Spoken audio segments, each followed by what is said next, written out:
ও জেঠি, তুমি কি করছো ওখানে? আরে আমাদের জমির পাট কেটেছে আজকে, তো এগুলো কে করবে? আর আমাদের নিজেদের কাজ তো নিজেদের করতে হবে, লোক রাখলে তো লোককে পয়সা দিতে হবে, তাই না? হ্যাঁ। তো তাই জন্য ভাবছি নিজেদের এই যে দেখো, এর জন্য কোনো কাজ করতে পারে?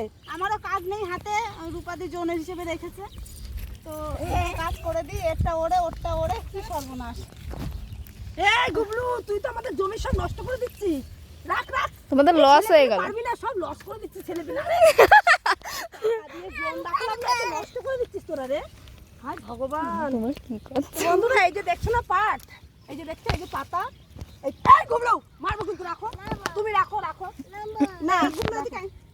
তো এই যে দেখছো না পাট গাছ, এগুলো এবার কি করা হবে? এগুলোকে আটি বাঁধা হবে, মানে এতটা এতটা করে আটি বাঁধা হবে। সেটা আমি পারবো না, দাঁড়াও শোনো, একটু দাঁড়াও, কথা বলতে দাও।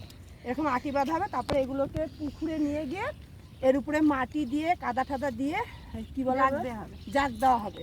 ও, আম যেরকম পাকতে দেয় না, আম পাকা জাম পাকতে দেয়, জাগ দিয়ে ঠিক এটাকেও পাকতে দেওয়া হবে। দুটো করে নিয়ে যাবে, দেখ, গায়ে কোনো শক্তি নেই মনে না না, একটু আগে অনেকগুলো করে নিয়ে গেছে আর এখন শোনো, আর দুটো নিতে আচ্ছা পারছো আমাকে না? শেষ পর্যন্ত বলতে কি দাও। অবস্থা। তারপরে এগুলোকে যখন একটু পেকে যাবে, মানে পচে যাবে, তখন এটাকে ছাড়ানো হবে। গায়ের থেকে যে খোসাটা দেখছেন, এটা ছাড়িয়ে কাঠিগুলো বের করে নেওয়া হবে, নিয়ে আটি বেঁধে বাজারে বিক্রি করা হবে। তো যাই হোক, জোন রাখিনি, বুঝলে, নিজেদের গাছ নিজেরাই করছি। তো চলো, কাজের সময় বেশি কথা বলবো না। না, দুটো না, ধরো ধরো।